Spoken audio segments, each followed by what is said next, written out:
Hello, it is your girl Timmesha here, and welcome back to my channel where I strive to teach, aspire, and shift.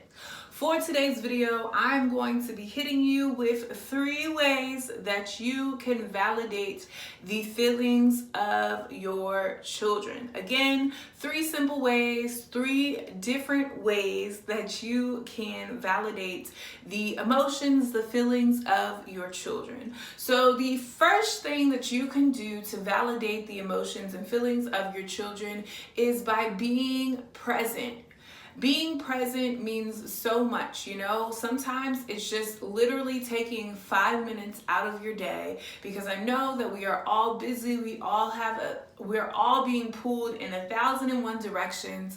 But when our children know that we are there for them, even again, like I said, if it's just taking 5 minutes out of your day to just really give your undivided attention to your children, that is so important, and it will truly speak volumes to your child. And you want to make sure that as you are being present, as you're being physically there with them, and you're putting aside all distractions, you want to make sure that your mind is also there with them, because it can be easy to physically be there with your children, but your mind thinking of everything else that you have to get done for the day, or how exhausted you are, how you have a big project coming up on your job, whatever the case is.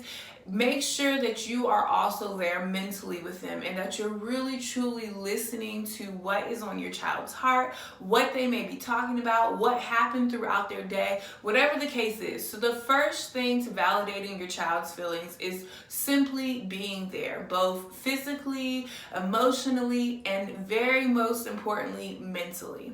The second thing that you can do to validate your child's feelings, you want to give an accurate reflection as to what they're saying. So you want to make sure that you are listening to hear what your child is saying to you, and you're repeating back to them how they are feeling. So you want to make sure that you're not assuming, oh, well, they acted this way, so this must have been how their day went, or they must have had a bad day at school and they got into it with their teacher. Whatever the case is, you want to make sure that you are not assuming, but you are accurately listening to what your child is saying, and then you're kind of repeating that back to them. And this will really work well with your older kids, your teens, your preteens, because you want to make sure that you aren't just assuming or trying to fill in the gaps, but you're truly hearing what they have to say. The third tip that I have, and a way that you can validate your child's feelings, their emotions, is you replacing the but with an and.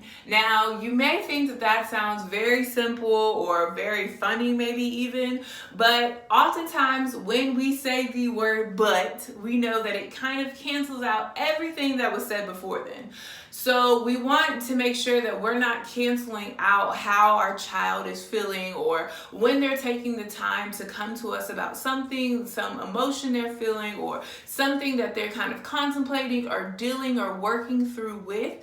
We want to make sure that we're not canceling out what they're saying, and we're truly hearing them. So it may be something like, I know that you're upset right now because you want to go hang out with your friends, but you didn't see, you even get the little but you did not do this, so you're not going. It could be, I understand that you want to go out with your friends. A part of your chore list is to make sure that your room is clean and the bathroom trash is collected and the dishes are done. That was not done, and because of this, you are no longer able to hang out with your friends, And so I love this type of terminology, because it's acknowledging that they're upset. You're also acknowledging the rule that you may have within your home. It may be a rule within your classroom. Of course, not going out with your friends, but a different rule that you have in your classroom. And it's also letting this child know that because you didn't meet the standard or the boundary or the rule that we have within our home or our classroom, this is the consequence for it. So it's acknowledging how they feel, not canceling it out, but it's also letting them know, listen, this is the rule, this is the standard that we have within our home, and it was not met. So this is what happens. So those are 3 simple, quick, short ways that you can validate the emotions and the feelings of your child. So the first one is being present. The second one is making sure that you are accurately reflecting on what your child's saying, so you're not filling in the gaps, you're not making up your own assumptions. And the third one is replacing but with and. So you're acknowledging how your child feels, but you are not faltering on the standard that you guys have within your home. And let's remember that us as adults and us as kids, we all crave validation. We all crave to be wanted, to be needed, to be loved just as we are. So it is so important for us as adults in these children's lives that we're teaching them how, and we're showing them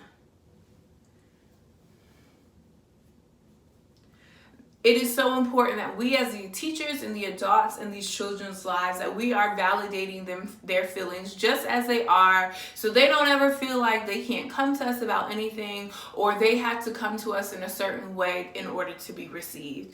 And if you find yourself struggling with validation, or trying to figure out how you can help your child feel validated, don't be ashamed to look up resources within your community, within your neighborhood, to find out ways that will give you strategies, so that way you can help your kids and ultimately help yourself. I hope that you guys enjoyed this video, and I will see you in my next one. Take care. Bye-bye.